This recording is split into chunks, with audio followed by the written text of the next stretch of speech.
డమరకం మోగుతుంది ఇక్కడ, శివుడి చేతుల్లో డమరకం. దాని సౌండ్ అలా. ఎవ్వడు ప్రపంచంలో ఎంత గొప్ప లేఖకుడు కూడా దీన్ని అక్షరాల్లో రాయలేడు. దీనికి తెలుగు భాష అంత గొప్పది, అక్షరాల్లో రాయండి ఎవడైనా 100 తిరగబడి నోట్సులు అయిపోవలసింది రాయలేడు. రామకోట రాసిన తీరిక అది. ఏం రాస్తా, లూ కింద బావత్తు డావత్తు పెడతావా, కా పెడతావా అన్నాడు.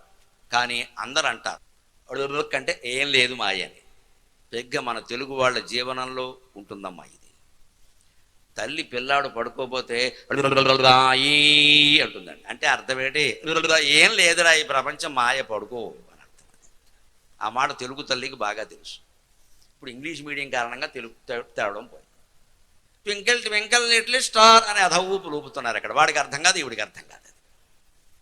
అందుకంటే పూర్వం మాట ఏమిటంటే ఆయి అంటే ఈ జగన్ మిథ్య, ప్రపంచం ఏం లేదమ్మా, హాయిగా పడుకో హాయిగా పడుకో అని ఉయ్యాల్లో పిల్లాడికి వేదాంతం నేర్పిన తల్లి తెలుగు తల్లి మాత్రమేనమ్మా జాతి అంత.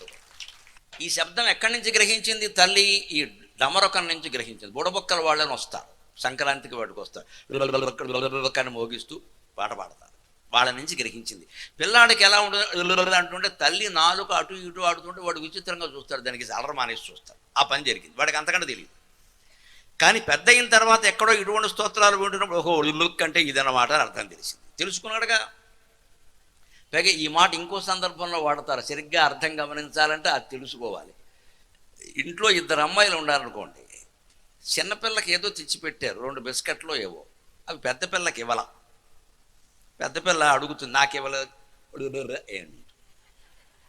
చిన్నపిల్లకి తెలియకుండా ఇక్కడ నువ్వు అడ్డం పెట్టి అంటుంది. అంటే అది ఏం లేదా, అది నిన్నటి బిస్కెట్లో నువ్వేం అనుకోకని అర్థం. ఇది పెద్ద అంటే మాయకి సరిగ్గా తెలుగు తల్లులు వాడే చేసే చర్య ఏమిటంటే అంటారు. సరిగ్గా అదే దక్షిణామూర్తి. ప్రపంచం అంతా మాయ, వదిలి వదిలి అనడానికి డమరకం మోగిస్తాడు ఆయన.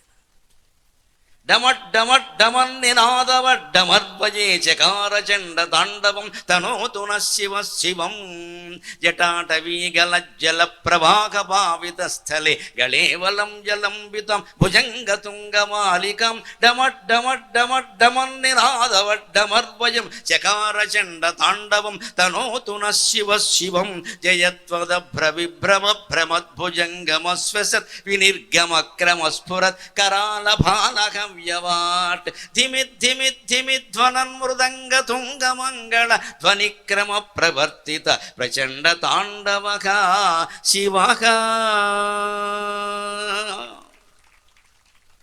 సరిగ్గా శివుడి చేతులు డమట్ డమట్ డమట్ డమన్ నినాదవ డమర్వయం అయం డమరుహు.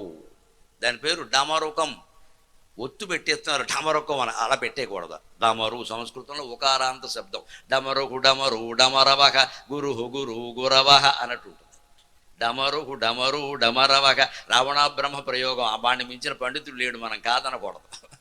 డమత్ డమత్ డమత్ డమత్ డమత్ డమత్ అని శబ్దం చేసే డమరుహు అయం అయం డమరుహు. ఈ మోగే బుడబుక్కల ధ్వని ఉందే అది నీ తాండవానికి చిహ్నమయ్యా అన్నాడు రావణ బ్రహ్మ. అంతటి పండితుడు, అంత భక్తుడు అని. ఆ డమరుకం మోత ఇక్కడ దక్షిణామూర్తి చేతుల్లో ఉందంటే అర్థం ఏంటంటే జీవితం కూడా ఏం లేదు, ఊరికే కంగారు పడిపోతున్నావు ఇక్కడ.